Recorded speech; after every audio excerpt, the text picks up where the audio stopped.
ci interroghiamo, immagino, quasi quotidianamente quasi tutti, e essendo per l'appunto alla vigilia di un appuntamento elettorale con caratteristiche peculiari, un avvenimento elettorale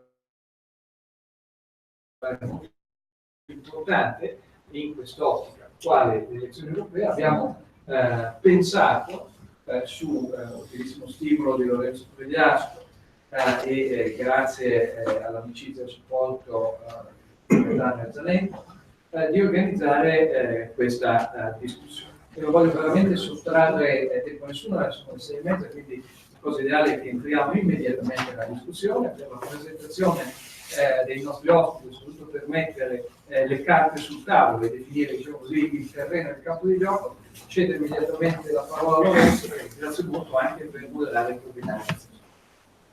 Alberto, grazie a voi tutti per essere qui questa sera, grazie appunto all'Istituto Bruno Leoni e a Zanetto per il sostegno nell'organizzazione di questa iniziativa. Devo avvicinarmi al microfono per ragioni di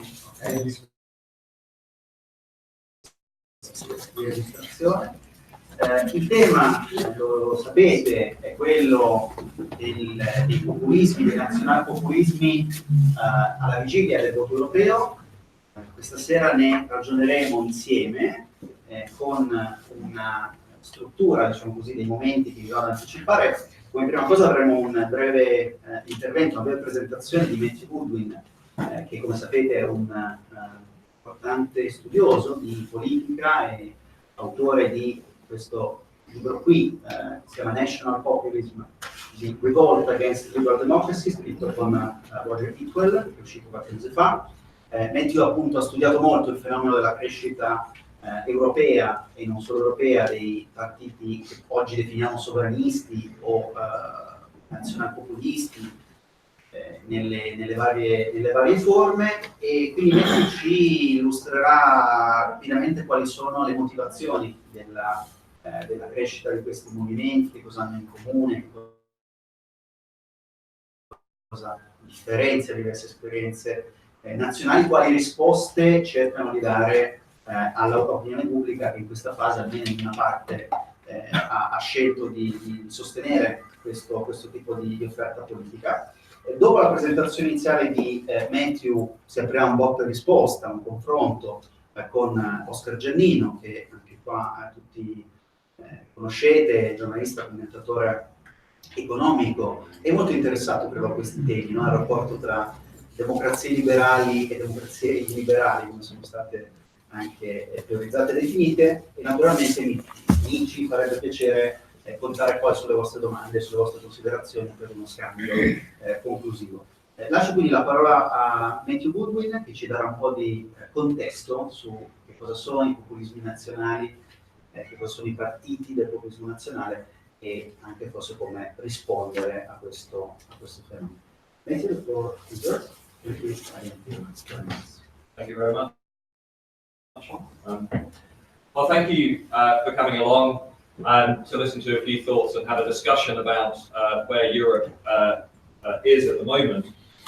I can say, just firstly, thanks to Lorenzo and his team for making today possible. And secondly, that it's very nice to be outside of Britain and to not be talking exclusively about Brexit. You might have heard that we have a royal baby, which means that we have 72 hours of freedom from discussing Brexit. It's also very nice to be being asked questions by Italians about political instability, which I particularly enjoyed. I think you've enjoyed our Brexit moment as much as we have. So what I want to do over the course of 20 minutes is really set out where I think we are and where I think we're going, and to summarise the argument of our book. And the nice thing about setting out a summary is that I don't need to go through all of the evidence. Suffice to say, it's in the book. And if you need an endorsement, My mother says it's one of the best things that she's ever read in her life. So I think I want to start with the European Parliament elections because I think it's quite clear what we're going to see. We're going to see, once again, the mainstream in Europe coming under pressure and being squeezed by an array of challenger parties. And we will end up with a European Parliament that is more fragmented,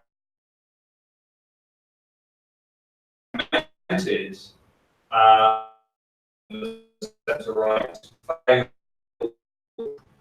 win the elections in Italy, I would suspect France.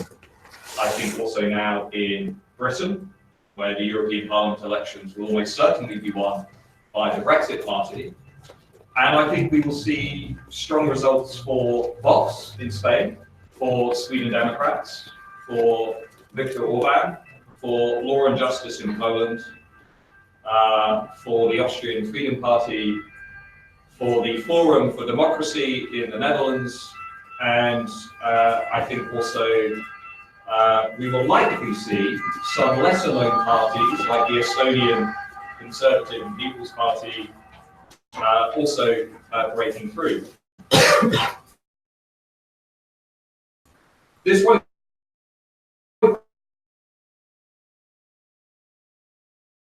only be a story from some liberal parties and from some radical left parties, and in the case of Spain, probably from socialists. But we'll see the fragmentation and polarization of our political systems continuing. And an interesting question that I'm often asked, particularly by people in the financial markets, is when you look at what is happening in Europe today, do all of these moments, Salvini and Brexit, and also in the US, Trump and populism in Europe, a lot of these movements are very different from one another. I can't understand Salvini without understanding the history of Lega Nord and separatism in northern Italy. You cannot understand Brexit without understanding the history of not just British Euroscepticism, but English Euroscepticism. And you cannot understand Trump without understanding America's populist tradition that goes back to Andrew Jackson. But there are common threads that run through these movements, which we don't really need to set out. But what I think they defend to advance of the dominant ethno-cultural majority, not explicitly focused on ethnicity. Notice I said the dominant ethno-cultural majority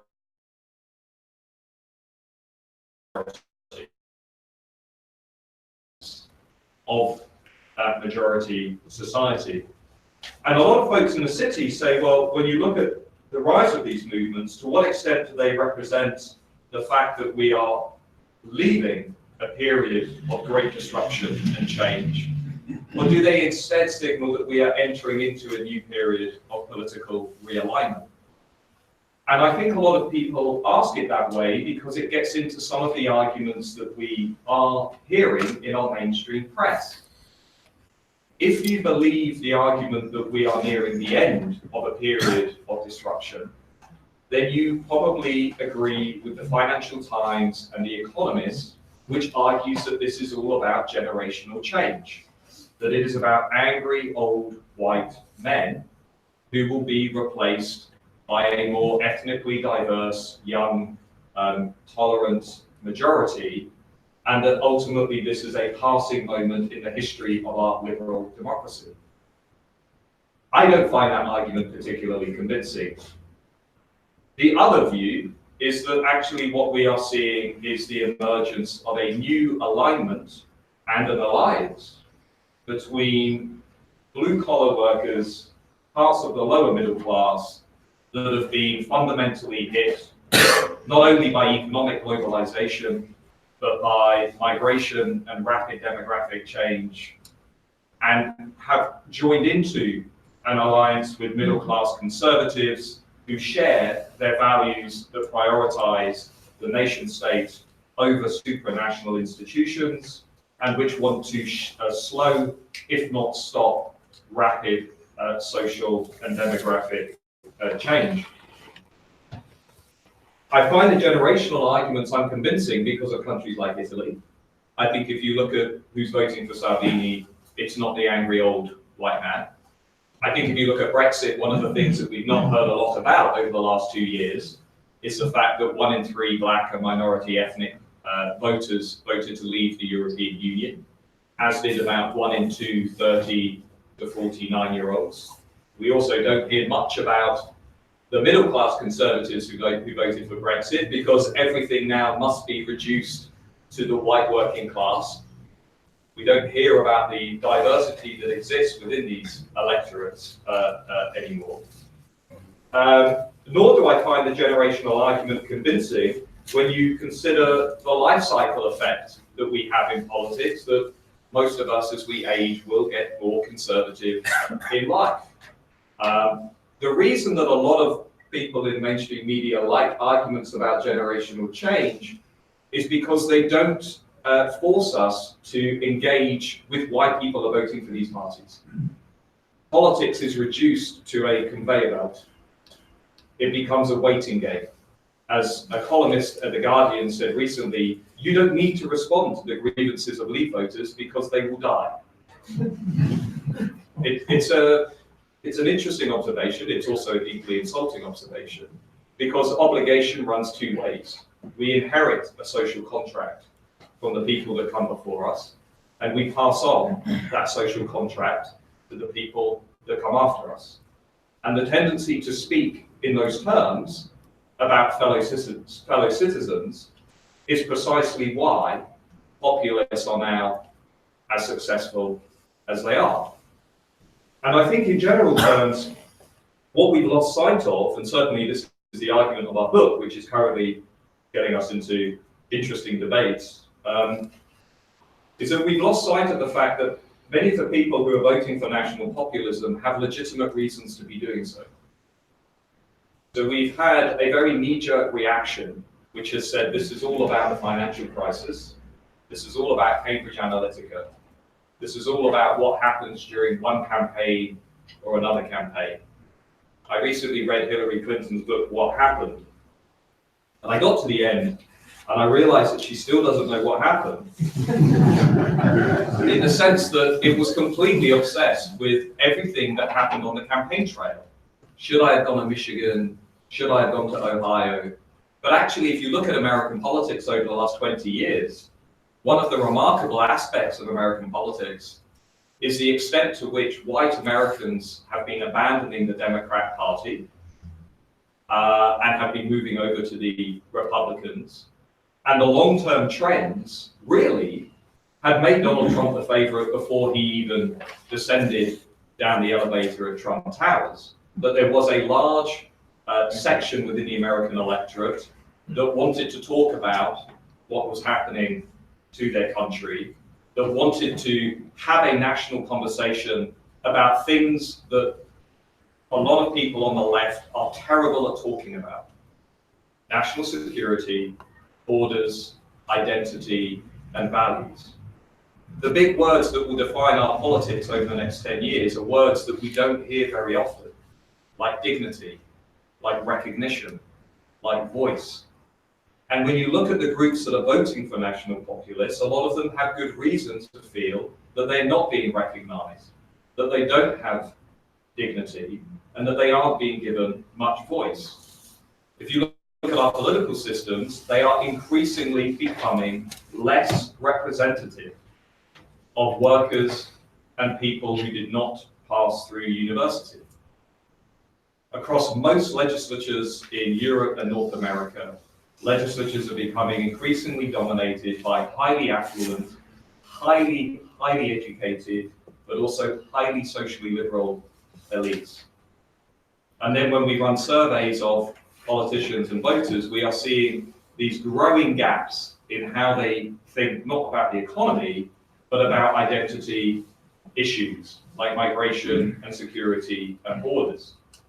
And if the problem, in a way, is exactly that, because if we were talking here in the 1990s or 2000s, I would say to you it's all about the economy and public services.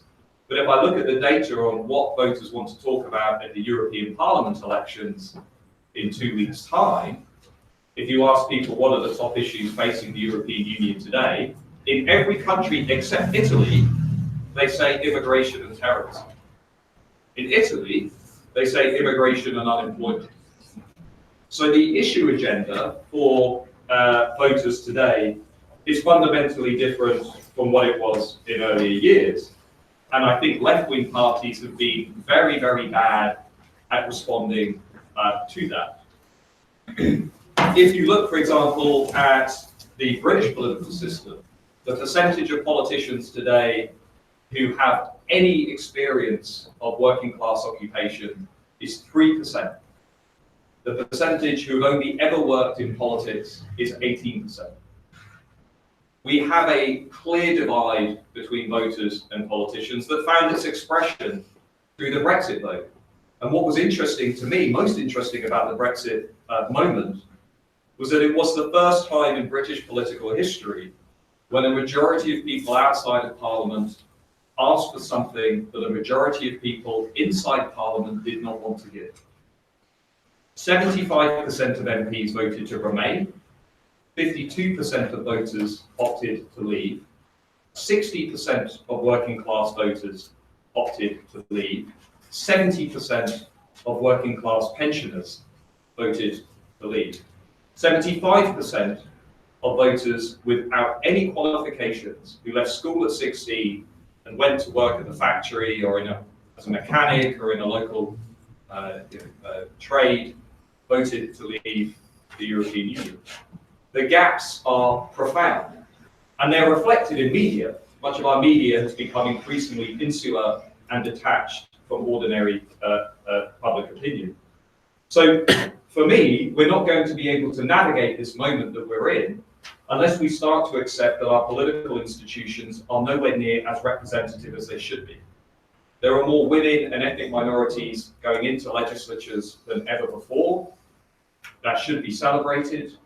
But we have fewer workers and non-graduates in our political corridors of power than ever before. It's no surprise, therefore, when they are turning to political outsiders. It's also true that we have become consumed by a belief that what is driving all of this is ultimately scarce competition over economic resources. And where many of the Marxist theories of populism went wrong is that they have focused only on this being a byproduct of economic scarcity. That in effect, many of my colleagues, for example, would argue that all of this goes away if you have economic growth, stronger economies, and higher wages. If you look, for example, at Switzerland, if you look at Austria, if you look at Sweden, those are just a few examples of how the picture is far more complex than many of those theorists would have us believe. But they were right on something, which is that they talked about loss. The problem is, what's driving national populism, in my view at least, is not objective economic loss. Most of the people who vote for these movements are working and full-time and are not unemployed or on welfare. But what they share is a profound sense of relative deprivation. That my position, my society, my group is declining relative to others. And furthermore, that's accompanied by a very strong sense of pessimism about the future.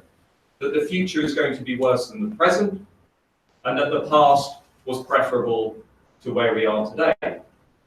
If I look at national populist voters, they're absolutely convinced that their children are going to have a worse life than they did. They're absolutely convinced that the future is going to be worse than the present, and they're convinced that their group, relative to others, is being left behind and left out. And to a certain extent, in some cases, they're absolutely right to think that way. If you looked at the OECD report 2 weeks ago, that's some new evidence that adds to one of the chapters in our book, that if you are a worker in an advanced Western economy, you've been screwed over. If you look at the national share of income going to workers across advanced economies, it has been consistently declining since the 1970s. In fact, workers today, the average share going to workers today is 4 points lower than it was in 1970. So there are groups that have a completely legitimate reason to say, I'm working, I've got a full-time job, but this system, no matter how hard I work, no matter how many hours I put in, the system is still leaving me behind. And if you look at all the metrics on inequality, on the growth of part-time, insecure, volatile jobs, those metrics have been increasing in almost every European state. It's not the objective conditions that matter, it's the relative sense of loss. And it comes back to that notion of dignity and respect. And I would add to that, fears over national destruction. And where I leave from some of my colleagues is the idea that concerns over immigration and demographic change are driven by anxieties over economic competition. I actually think it's the other way around. I think concerns over national culture and identity are shaping how people perceive their position in society and their position in the economy. There's a lot of evidence now to suggest that if you feel that your national identity and culture is being undermined by rapid social change, you're more likely to be pessimistic about the economy, and you're more likely to believe that you're being left behind. The old Marxist theories were the other way around, that if you feel that you're being economically squeezed, you're more likely to feel negatively towards outsiders. It's a crucial difference, but it's an important one, I think. But if you look at where Europe is at the moment in terms of these demographic trends, then I think it's fair to say that what we are seeing is the arrival of a movement that is going to be with us for the rest of our lives. That if you simply look at how Europe is going to evolve demographically over the next 10, 20, 30 years, we will see things that will make our current era of demographic change look fairly insignificant. My baseline assumption position is that political and economic instability in Northern Africa will increase, and that will necessitate further it will push further inward migration into Europe.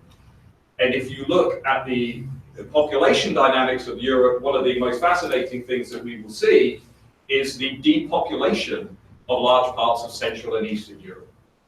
States like Bulgaria and Lithuania are forecast to shrink by 2050 by about 30%. Hungary, Poland, Italy, I don't need to talk to you about issues around population replacement, but what you will see, I think, is a growing sense, particularly in countries that are already anxious about demographic change. You will see a growing realization that either they will need an inward injection of migration to support welfare states and social security systems, or they will need to somehow find a way of increasing populations or encouraging young people to return. But the issue of migration and its effects is not going to disappear anytime soon. One of the interesting things about Britain, by the way, is the British population has become more positive about migration since the vote for Brexit. In fact, a survey this week suggested that the British are more positive about immigration than many of their European counterparts. But I would suggest one of the reasons for that is because the British think that they finally have control over migration.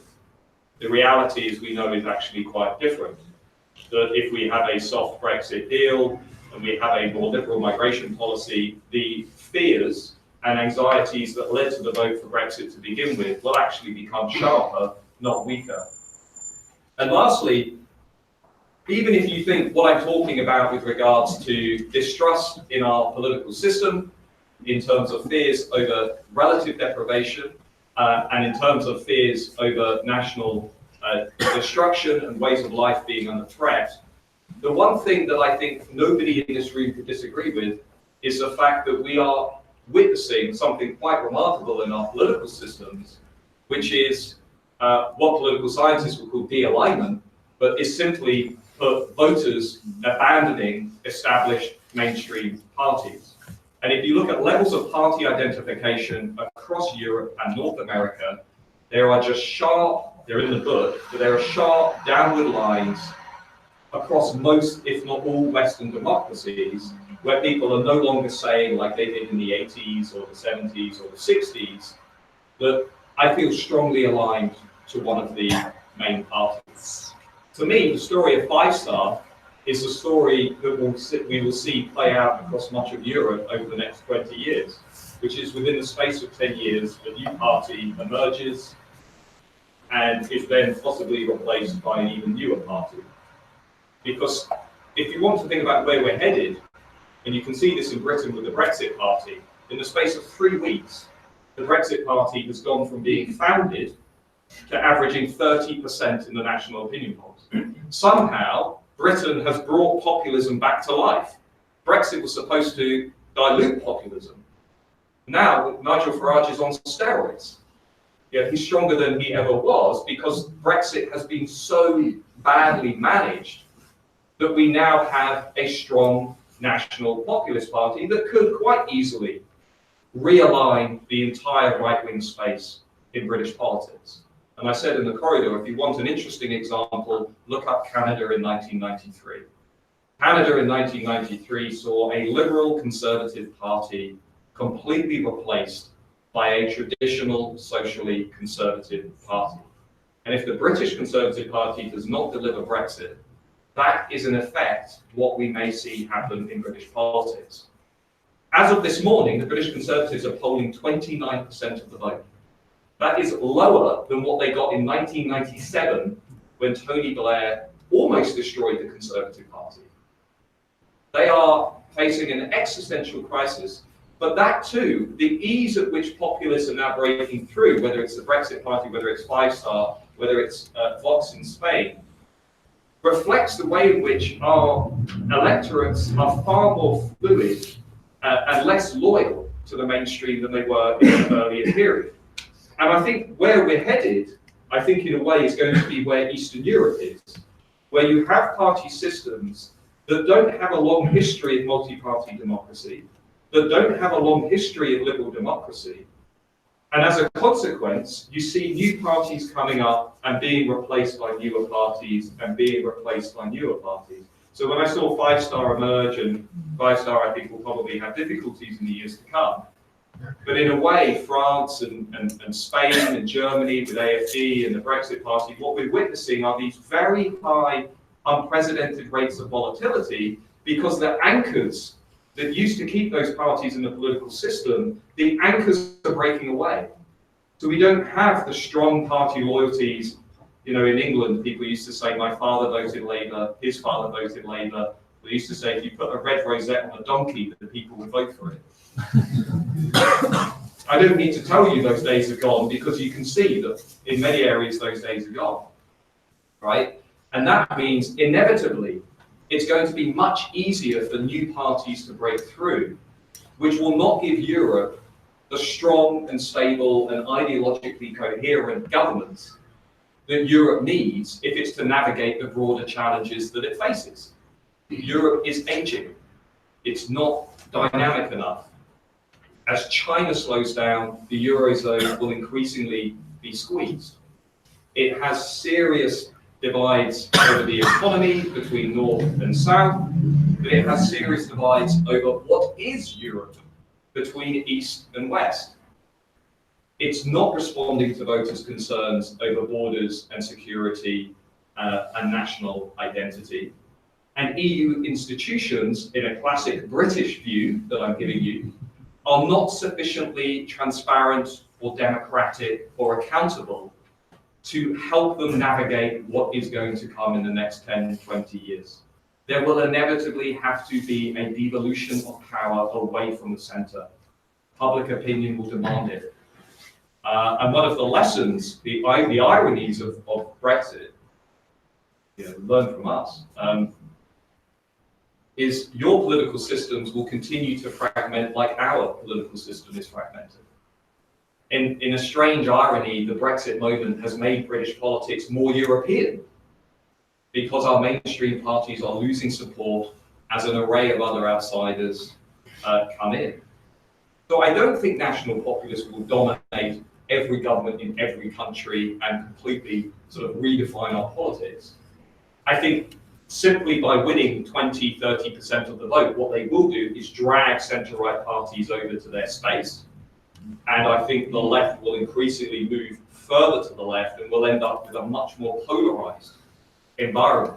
But the idea that I keep reading in The Economist, and the Financial Times, and on Twitter, that this is a passing moment of protest, I think is completely detached from the empirical reality. We are living through a realignment of our politics, the significance of which we might not currently recognise. I'll leave it there and we can go into some questions.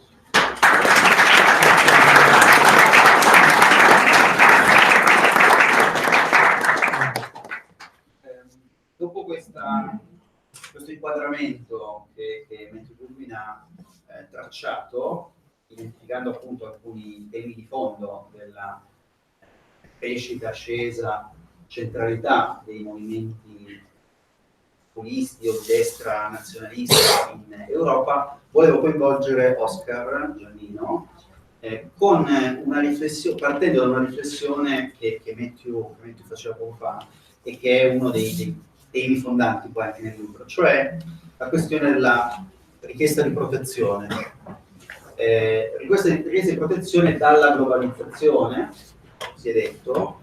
Il punto di vista di Matthew Goodwin è che in realtà la richiesta di protezione sia una richiesta di protezione anche culturale, identitaria delle opinioni pubbliche europee, non soltanto una richiesta di protezione economica nei riguardi dell'immigrazione, ma più in generale, diciamo, come ricerca, diceva Matthew, di riconoscimento, di dignità, no? Tu come vedi questo aspetto in particolare nel caso italiano, in cui per certi versi la transizione che Matthew descriveva è forse già avvenuta o avvenuta con più rapidità, tanto che oggi in Parlamento e nelle istituzioni c'è già un mondo diverso da quello che c'era qualche anno fa. In questo senso c'è una differenza con altri paesi occidentali in cui, sottolineava Matthew, diciamo, la classe rappresentata in Parlamento tende a essere molto istruita, con un curriculum professionale rilevante. In Italia c'è stata una transizione anche nel tipo di persone che rappresentano oggi il Parlamento, no? Come la vedi? Economia, cultura? Intanto lasciami dire che ringrazio molto Matthew per la chiarezza con cui c'è tre cose sulle quali mi ritrovo, no, per me no, tre cose mi ritrovo. E alle sue conclusioni, cioè quando dice non è che il 40 il 50%, però intanto il 20 il 25 sarà, però è un riallineamento generale della politica. Io sono molto d'accordo su questo. La seconda cosa su cui sono molto d'accordo è quella che bisogna guardare a questi fenomeni con una grande acribia, si direbbe nell'italiano culto, cioè bisogna leggerli come fenomeni sociali, leggerli nella differenza delle espressioni che dipende dalle storie e dalle situazioni dei diversi paesi, ma bisogna evitare gli occhiali della tesi preconcetta di superiorità. E questo è un difetto del mondo liberale, liberal democratico, liberal progressista, che primo è sbagliato, perché conoscere un fenomeno non significa giudicarlo a priori. Secondo è perdente, perché non fa altro che avviluppare il loop, quello descritto da Matthew sulla percezione dell'esclusione, prima ancora che sia reale rispetto agli andamenti del reddito e del patrimonio. In Italia tutti sono convinti che il ceto medio sta sparendo. Se prendiamo la definizione OCSE del ceto medio, cioè da una certa percentuale a una certa percentuale della mediana del reddito, si scopre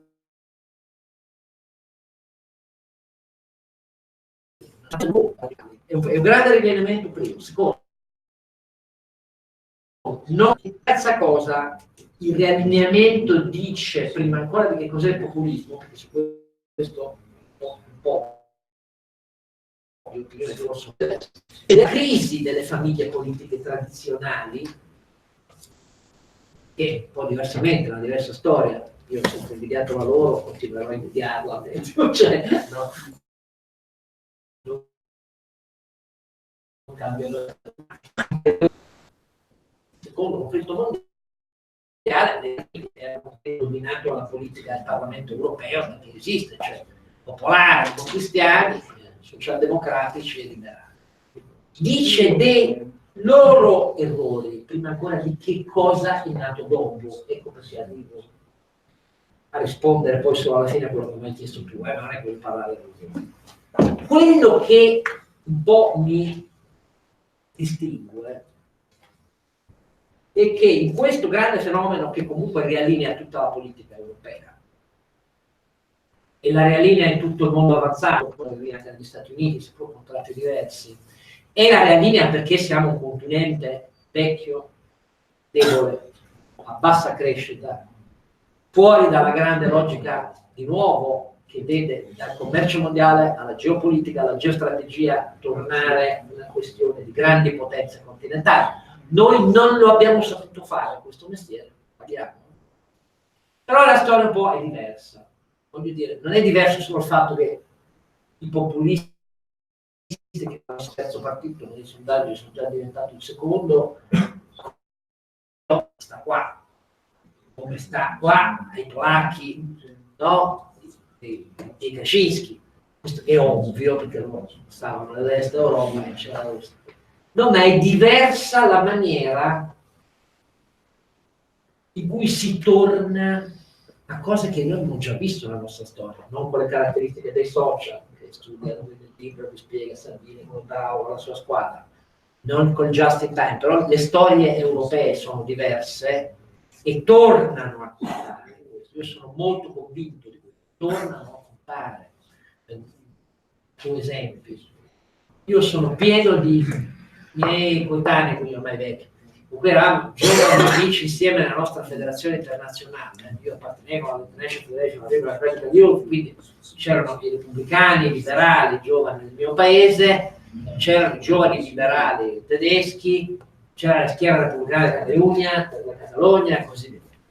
I giovani liberali tedeschi dell'epoca non erano come Bencher, cioè il leader liberale che in Germania consente di mettere gli euromissili, li mettiamo anche noi, se la Germania all'epoca. Molto occidentalisti, la grande impresa aperta tedesca. Cioè i liberali erano dei radical chic fricchettoni che scomparavano come pazzi. Noi manco per idea. Allora, sono rimasti un po' così, e il Partito Liberale nel frattempo ha cambiato pelle in Germania, però loro non fanno altro che scrivermi e dirmi: voi non state capendo che cosa sta succedendo in Germania. Voi lo vedete solo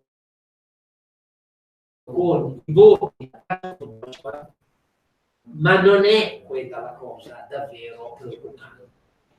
Il Deutschland tra l'altro è arrivato al 18-19%, poi è sceso 13-12%. In Germania c'è una questione che riguarda l'esaurimento del ruolo che la CDU ha svolto con grande successo. Facendo dimenticare ai tedeschi che più della riforma poi le aveva fatte Schroeder, però l'avevano svolto con grande successo. Quella roba si è rotta, mi dicono i miei amici che sono classe dirigente tedesca, lavorano al Ministero dell'Economia e delle Finanze, questa roba si è rotta. Tanta gente del nostro mondo e soprattutto i nostri figli di 15 anni, 20 anni, vogliono riappropriarsi di una cosa che la Germania aveva dovuto nascondere.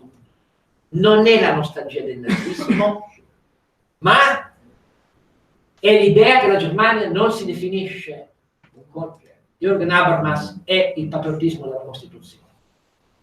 Noi tedeschi presestiamo alla Costituzione. Questa cosa qui, le nazioni che precostituiscono, che esistono prima delle Costituzioni, è una roba che nel mondo anglosassone è pressoché incomprensibile. In Europa è la storia dell'Europa, delle guerre dell'Europa, delle guerre tra stati sovrani, delle guerre tra imperi, delle guerre tra religioni. Questa roba in Europa da paese a paese. In Germania è la grande questione della filosofia europea. Cioè da Herder, da Fichte, Heine. Cioè questa è una roba, per dire, se vi capita di leggere il libro che è appena uscito tradotto, meraviglioso, nella corrispondenza tra il rabbino Jacob Townes e Carl Schmitt, in cui, come ovvio agli occhi di un rabbino ebraico, Carl Schmitt, intellettuale che viene empatico al nazismo, anzi crede di incarnare lui il costituzionalismo. Però quelle lettere sono straordinarie perché ai miei amici tedeschi dicono che bisogna leggere quella cosa lì per capire meglio. Cioè lì si tratta di un ebreo che come ovvio considera la Shoah e le responsabilità di Schmitt non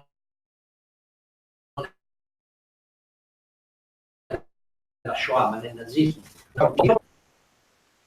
Leggere quello che hai pensato tu di fronte al sorgere del movimento e alla liquidazione che faceva dei vecchi partiti e nel leggere quello che Walter Benjamin scriveva, un radicale che voleva assolutamente che la rivoluzione spartachista trionfasse perché doveva crollare tutto, tu hai abbracciato il conservatore e pensavi che fosse il cateco, si dice in greco, cioè la roba che frena l'Apocalisse. Lui voleva l'Apocalisse, ma voi parlavate della stessa cosa. Per esempio, in Germania e nel centro Europa questi aspetti nazionali identitari affondano le radici in una storia che io dico noi per fortuna non abbiamo, ma lì è una storia greve, pesante. Noi amiamo credere che quella storia è risolta con Habermas, io credo di no, perché gli stessi fenomeni che Matthew descrive come comuni nell'originare la risposta populista, la risposta della percezione di essere lasciati dietro, il no alle classi dirigenti elitiste, lì assume inevitabilmente un eco che non è la croce uncinata, ma è una grande tendenza di dire noi veniamo prima delle regole fatte. Allora, questa roba qui significa mettere in discussione che cosa sono i diritti umani universali, i diritti fondati su etnie, i diritti fondati su religione sono una cosa che riguarda non tutta l'Europa, non riguarda neanche la Francia. La Francia ha un forte connotato anti-islamico, anti-immigrati e così via, ma lì è la tradizione della destra oltranzista, legittimista, che in tutto l'Ottocento, dal dire no a Napoleone, Léon Blois, arriva poi fino al cattolicesimo previscista antisemita. Questo è quel pezzo di Francia, non c'è solo Vichy, noi abbiamo una storia diversa e quindi in questo io penso che bisogna stare più attenti a queste robe qua, perché queste robe porteranno i populismi a non poter convergere, perché le nostre storie, se riprendono quei vecchi percorsi, perché quei vecchi percorsi non stanno. Non voglio sopravvalutare questa roba, ma capisco che magari dal punto di vista anglosassone è più difficile da capire. Ma noi ci siamo immersi. Arrivo e ti dico invece sulla protezione. La protezione entra in crisi in maniera diversa, ma faccio l'esempio della Merkel, un paese che è cresciuto straordinariamente, no? E potete dire, eppure lì è fortissimo il senso, non riguarda solo gli ex lender della DDR, non riguarda solo quelli che battono le mani e sfilano con le bandiere di Pegida perché sono anti-islamisti, no, riguarda il fatto che c'è un pezzo di Germania che dice noi non siamo come dovremmo essere. Da noi è una questione totalmente diversa. Ma la fine del ruolo dell'integrazione, che fa crescere la domanda di maggior tutela, voglio più Stato per via, per cui Sanchez crede di rispondere in Spagna alzando il salario minimo e alzando la pensione. Noi qui rispondono con quota 100 e con reddito di cittadinanza. Però il problema è generale, come vedete. Nasce dal fatto che è entrata in crisi la capacità di socialdemocratici e di cattolici di capire che la loro integrazione funzionava solo con tassi di crescita reali, che non sono più stati in grado di strutture di welfare nell'Europa continentale, non nel loro mondo, i cui costi diventavano di fronte a tassi di crescita reale nominali sempre più bassi. Secondo, in cui finché tu hai un tasso di crescita medio elevato, la follia, la distorsione di un welfare che aiuta soprattutto chi non ha bisogno, più che concentrarsi su chi ha bisogno, perché il welfare della mediana è questa roba qui, in generale, un po' in tutti i paesi avanzati, da noi peggio del peggio, ti regge, ma quando il tasso di crescita scende e resta flat come da noi per più di 20 anni, il vecchio modello, la risposta è più Stato e non me ne frega niente se non c'è la produttività per reggerlo, si prende dove si può, se non si può fare debito rompiamo le regole. Questa è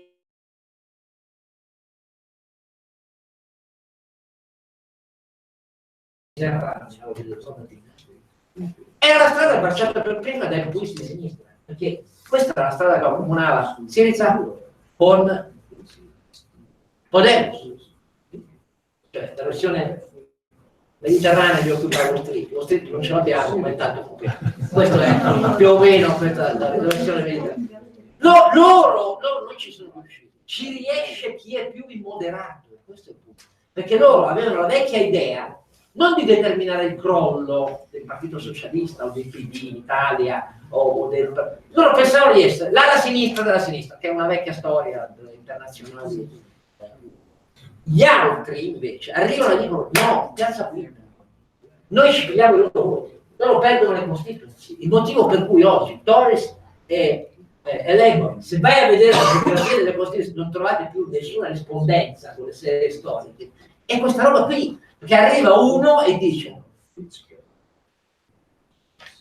ma chi se ne frega del vecchio mondo, sono vecchi numeri. Allora io dico, per parlare di che cosa ci riserva, e secondo me si dividerà i populisti, bisogna tenere conto anche un po' di storia, ma soprattutto che si possono dividere tre, però non c'è alternativa, sono d'accordo con lui. O le vecchie famiglie si inventano leadership nuovi, o lingue nuove, empatiche, capaci di dire i mercati e la globalizzazione e i diritti universali valgono la pena perché ci faccio guadagnare te che hai meno, più di loro. Se non sono capaci di fare questo, forget about.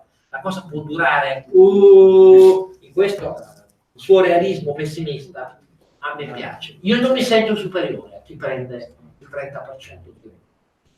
Da giovane ho imparato quanto cazzo si sputa di sacco. Quindi chi prende il 30% in pochi mesi magari li perde, però io non dirò mai che chi vi vota è una testa di, è una testa di. Molti miei amici non la pensano così e io credo che sbaglino, non per questo la mia opinione è più della loro, però con gente come me si ragiona a freddo. Ragionare a freddo sul populismo è la cosa migliore per non credere di essere superiore e trovarsi poi a finire da soli a giocare a carte a vento tennis. Io non posso finire.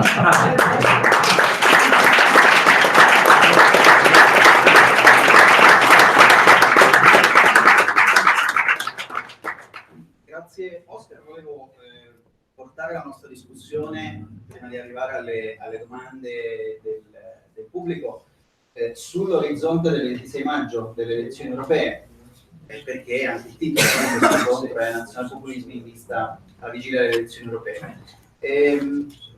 Oscar Giannino diceva la storia ci fa pensare che poi i populismi andranno a divergere, no? Che potrebbe esserci questo esito.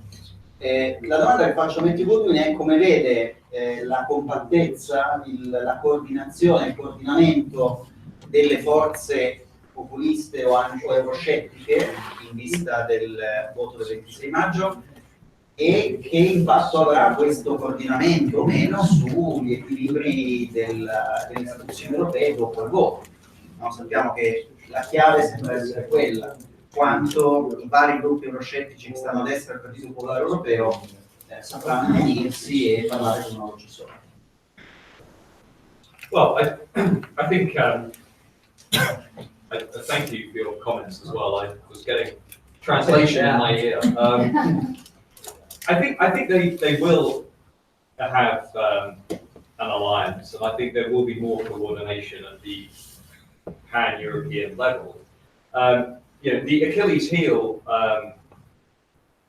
within nationalist parties is that they're not great at cooperating for fairly obvious reasons, that they're nationalists. But in a way, I mean, if you look at what Salvini's saying, and you look at the program that could unite the Lega, National Rally, AFD, Austrian Freedom Party, Sweden Democrats, maybe Vox. Although interestingly, the Brexit Party are saying that if they enter into the European Parliament, they won't join with Le Pen. But let's say that there is an alliance. Well, looking at what I'm hearing in the UK, that Salvini's saying you want the devolution of power away from the EU to nation states, stronger external border security, more guards for the Mediterranean, more reforms of the Eurozone. And I think that's all interesting. But in a way, it doesn't really matter what they do within the European Parliament, because we know that the European elections for many voters are symbolic, that it's expressive, that it's about sending a message. What I think is a little bit more interesting than what happens at the European Parliament is what we're seeing in terms of how these parties are influencing mainstream parties. So we have two studies now showing that from 1980 to today, the rise of national populism has basically dragged the political system over to the right, particularly on issues of culture and identity. There's a very nice paper by some colleagues in Vienna who have shown that today, many center-left parties on issues like migration and integration are where the national populists were in 1980. I mean, for example, Jeremy Corbyn, a lot of left-wing politicians come to the UK and they say, what's the secret? Why is Jeremy Corbyn doing so well? The secret is he's offering economic redistribution, but he's also saying he's going to respect the vote for Brexit, and he's going to reform freedom of movement. So the alliance within social democracy between blue-collar workers and middle left, that alliance is actually being held together to a certain extent by Jeremy Corbyn. Now, the moment that he commits to a second referendum, the moment that he says, let's have open border migration, or let's have new Labour third way economics, it's finished. It will collapse, like in other social democratic electorates in Europe. But what's interesting to me about this election is we'll get more evidence of particularly centre-right Christian Democrat parties going further to the right to be closer to national populists. Theresa May, the German centre-right, the Swedish centre-right will now almost certainly enter into an alliance with Sweden Democrats. And that will show that what matters with populism is actually not how many seats they win, not their direct impact, but their indirect impact by controlling the language and the narrative and the discussion and the debate.